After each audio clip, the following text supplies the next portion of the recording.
ভোটের সময় যত এগিয়ে আসছে এবং যারা বিশ্বাস করছেন যে ভোট হবে, তাদের সকলেরই প্রশ্ন যে এই ভোটের ময়দানে আওয়ামী লীগ এবং তাদের যারা সহযোগী লোকজন রয়েছেন, প্রায় অর্ধেক ভোটার, যাদের মনের মতো প্রার্থীদেরকে নির্বাচনের বাইরে রাখা হয়েছে, তারা আসলে কাকে ভোট দেবে? বিএনপিকে, এনসিপিকে, নাকি জামাতকে? এটা হলো এক। ২ নম্বর হলো কেন তারা ভোট কেন্দ্রে যাবে। এখানে স্পষ্টতই আওয়ামী লীগের সভানেত্রী এবং দলের যারা নেতাকর্মী রয়েছেন শীর্ষ পর্যায়ের, তারা ইতিমধ্যে স্পষ্ট জানিয়ে দিয়েছেন যে আওয়ামী লীগকে যদি ভোটের বাইরে রাখা হয়, তাহলে এই ভোট নিয়ে আওয়ামী লীগের কোনো মাথা ব্যথা নেই এবং আওয়ামী লীগের যারা নেতাকর্মী রয়েছেন তারা কোনো অবস্থাতেই ভোট কেন্দ্রে যাবেন না ভোট দেওয়ার জন্যে। তো এটা যদি হয়, তাহলে একটা ভয়াবহ বিপর্যয়ের কারণ ঘটাবে। এর কারণ হলো যে আমাদের দেশে এখন যেভাবে নির্বাচন হয়েছে, গত কয়েকটি নির্বাচনে, সেখানে ভোট কেন্দ্রে ভোটারের যে উপস্থিতি, এটা একটা বিরাট সমস্যা। আওয়ামী লীগ একছত্রভাবে তাদের সকল রাষ্ট্রীয় ক্ষমতা তারা প্রয়োগ করার পরেও 10%, 15%, 20%, মানে এক একটা নির্বাচনী এলাকাতে এক এক রকম ঘটনা, এবং কোনো কোনো জায়গাতে এমনও হয়েছে যে শতকরা 5 ভাগ ভোটারও ভোট কেন্দ্রে উপস্থিত হয়নি বিগত তিনটি নির্বাচনে। আবার কোনো কোনো কেন্দ্রে 70% ভোটার উপস্থিত হয়েছে, যেখানে আসলে শক্ত প্রতিদ্বন্দ্বী প্রার্থী ছিল এবং হাড্ডাহাড্ডি লড়াই হয়েছে। তো সেক্ষেত্রে সামনের যে নির্বাচন, এটিকে যদি প্রতিদ্বন্দ্বিতামূলকভাবে শো করা না যায় ভোটারদের কাছে, এখানে সেই 5%, 10%, 11%, 12% এরকমই হবে, এর বেশি হবে না। আর কিছু কিছু জায়গাতে হয়তো 80% হয়ে যেতে পারে, যেখানে আসলে ভোটের মাঠটা ইতিমধ্যে জমজমাট হয়ে পড়েছে। তো সমস্যাটা কোথায়? অতীতে আওয়ামী লীগ যেটা করেছিল সেটা হলো তাদের অনুগত প্রশাসন ছিল, মিডিয়া ছিল, এবং তারা ওই মুহূর্তে ভারত, আমেরিকা, ইউরোপীয় ইউনিয়ন কাউকেই পাত্তা দেয়নি। ফলে তার ইচ্ছামতো ব্যালট বাক্স ভরেছে, ইচ্ছামতো রাতে ভোট করেছে, ইচ্ছামতো বিনা ভোট করেছে, ইচ্ছামতো রেজাল্ট ঘোষণা করেছে এবং সবাইকে সেটা মেনে নিতে হয়েছে। কিন্তু এবার তো এটা 1% সম্ভব নয়। এটা করার সঙ্গে সঙ্গে ইলেকশন কমিশন সেখানে ভোটটা বন্ধ করে দেবে। তাহলে ভোটারের উপস্থিতিটা যদি নিশ্চিত করতে হয়, সেক্ষেত্রে আওয়ামী লীগের ভোটারদেরকে আনতেই হবে মাঠে। এটি এত কঠিন একটা বিষয় যে হিমালয়ের যে পর্বতমালা, সেটিকে যদি কাঁধে এনে বা ঠেলে, গুতিয়ে, ধাক্কা দিয়ে আপনার বাড়ির পাশে আনার কেউ চেষ্টা করে, ওটা যেভাবে কঠিন, একইভাবে এই ভোটের ময়দানে আওয়ামী লীগের যে 50% ভোটার আছে, তাদেরকে ছলে বলে কৌশলে ভয় দেখিয়ে, টেনে হিসড়ে, প্রলোভন দেখিয়ে, হোয়াট এভার মেবি, আপনি যেটাই বলেন না কেন, ভোট কেন্দ্রে আনা ওই রকম কঠিন একটা বিষয়। এটা হলো আমার ব্যক্তিগত অভিমত।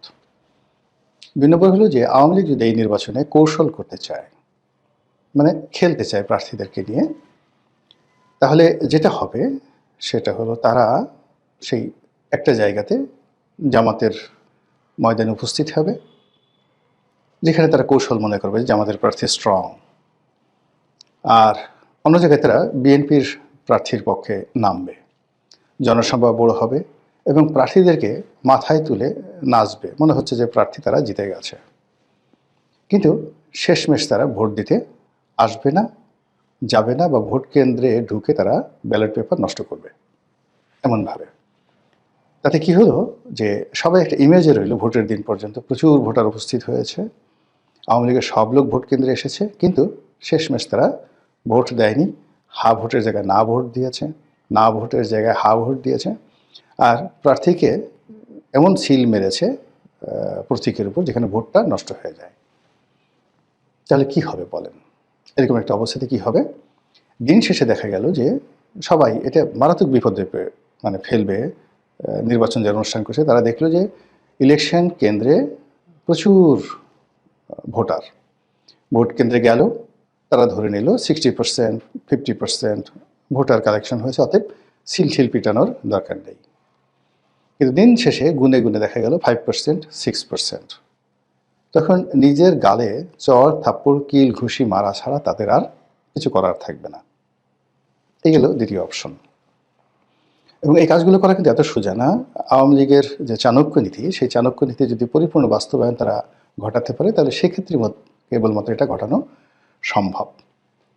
থার্ড যে অপশন, সে অপশন হলো এলাকার যারা প্রার্থী তারা আসলে সত্যিকার অর্থেই আওয়ামী লীগের নেতাকর্মীদেরকে উদ্বুদ্ধ করতে পারলো তাদের ম্যাগনেটিক নেতৃত্ব দ্বারা, তারপরে তাদের বক্তব্য দ্বারা এবং তাদের নানা রকম কর্মকাণ্ড দ্বারা আওয়ামী লীগের যারা নেতাকর্মী তারা উদ্বুদ্ধ হলেন এবং আওয়ামী লীগের ভোটারদের জন্য একটা নিরাপদ জোন, সেফ জোন সংশ্লিষ্ট ইলেকশন কমিশন, প্রশাসন সবাই সেখানে উন্মুক্ত করে দিল, যেখানে যাদের বিরুদ্ধে মামলা আছে, তারপর যারা চিহ্নিত সন্ত্রাসী অপরাধী, তাদেরকে বাদ দিয়ে আওয়ামী লীগের যারা ক্লিন ইমেজের লোক তারা যদি ভোটের ময়দানে আসেন তাদেরকে সম্মান জানানো হবে, এমনকি তাদেরকে মঞ্চেও নিয়ে বসানো হবে।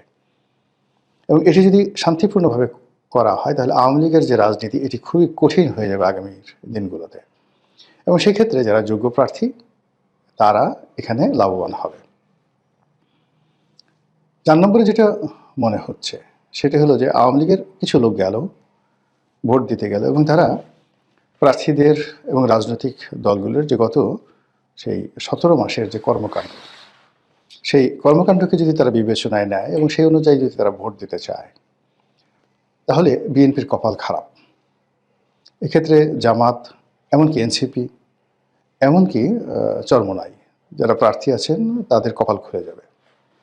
এর কারণ হলো এই দলগুলো জাতীয় পর্যায়ে, যেমন জামাত জাতীয় পর্যায়ে আওয়ামী লীগকে হিট অ্যান্ড হার্ট করে তেমন কোনো কাজ করেনি।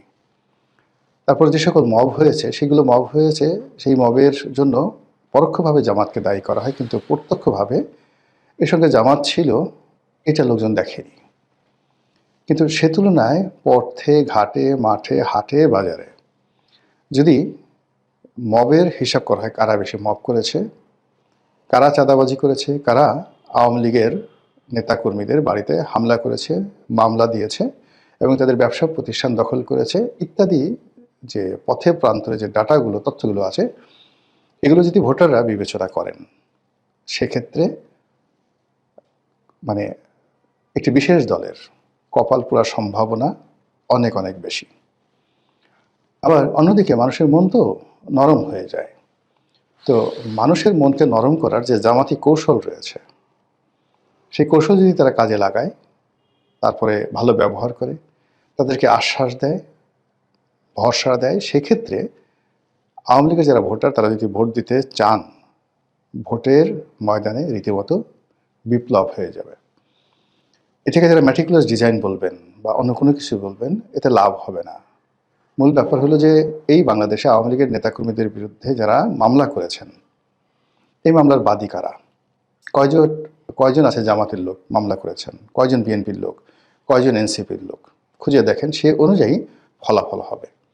এখানে শেখ হাসিনা উনি যতই বলে দিন না কেন, ভারত যতই বিএনপিকে ফেভার করার চেষ্টা করুন, তারপর যাকে বলা হয় প্রশাসন বিএনপির ব্যাপারে যতই ঝুঁকে থাকুক না কেন, এখানে যদি শক্তি প্রয়োগ করে, প্রশাসনিক শক্তি প্রয়োগ করে ব্যালট বাক্স না ভরা হয় এবং এখানে যদি যাকে বলা হয় একটি ভুয়া রেজাল্ট শিট তৈরি করা না হয় প্রশাসনের তত্ত্বাবধানে, কিংবা এখানে যদি সেনাবাহিনী সরাসরি হস্তক্ষেপ করে একটা ঘোষণা দিয়ে দেয়, এই কাজগুলো যদি না হয়, সেক্ষেত্রে ভোটের মাঠের যে চালচিত্র, সেই চালচিত্রে আজকের দিন পর্যন্ত বেশিরভাগ সিটে জামাতের প্রার্থী এগিয়ে থাকবে।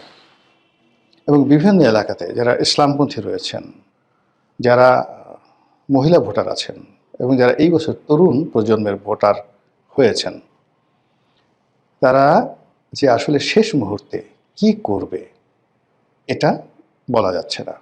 তা আমরা আলোচনা শুরুতে আবার চলে আসি, যেটা বলছিলাম যে আওয়ামী লীগের ভোট কোন দিকে যাবে বা আওয়ামী লীগের ভোটাররা কাকে ভোট দেবে।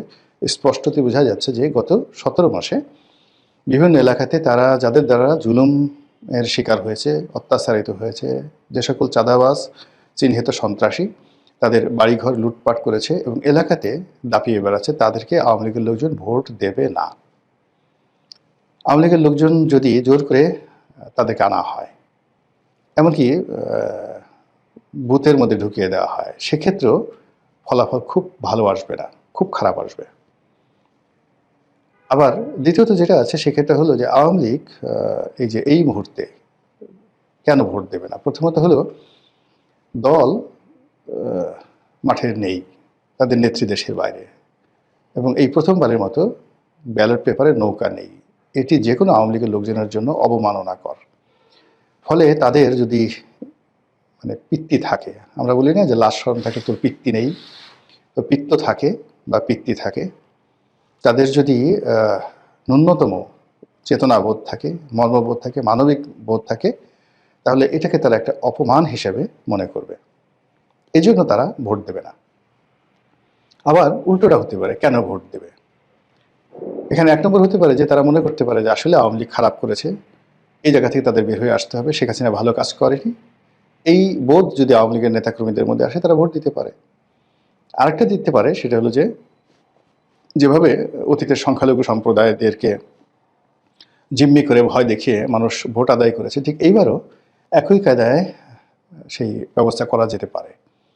তাদেরকে ভয় দেখানো হতে পারে, এবং সেইটা ভয় দেখিয়ে আসলে আওয়ামী লীগের যদি সেই নিজেদের ভোট 30%, অন্যান্য মিলিয়ে আরও 15%, 50% ভোটের একটা অংশ আনার চেষ্টা করা হতে পারে ভয় দেখে, কিন্তু এটা ভালো ফলাফল আনবে না। এটা হয়তো 2%, 3% লোকের জোরাজুরি করে আনা যেতে পারে, কিন্তু বদনাম ছড়িয়ে পড়বে, সিরিয়াস বদনাম ছড়িয়ে পড়বে। এবং আজকের দিন পর্যন্ত ভোটের যে মাঠ, সেই মাঠে জোরাজুরি করার কোনো স্কোপ নেই। এখানে নেতাকর্মীদের মধ্যে, প্রার্থীদের মধ্যে উত্তেজনা আছে, প্রতিযোগিতা আছে, কিন্তু ভোটারদেরকে ভয় ভীতি দেখানোর মতো অবস্থা বর্তমান প্রশাসনের আন্ডারে, সরকারের আন্ডারে এখনো পর্যন্ত আমরা সেটা দেখিনি। তো দেখা যাক ভোটের হাওয়া কোন দিকে যায়, ভোটাররা কোন দিকে যায়, কোন প্রার্থী কত ভোট পায়, আর আওয়ামী লীগ কাকে ভোট দেয়, আর নির্বাচনের দিন কি ফলাফল আসে।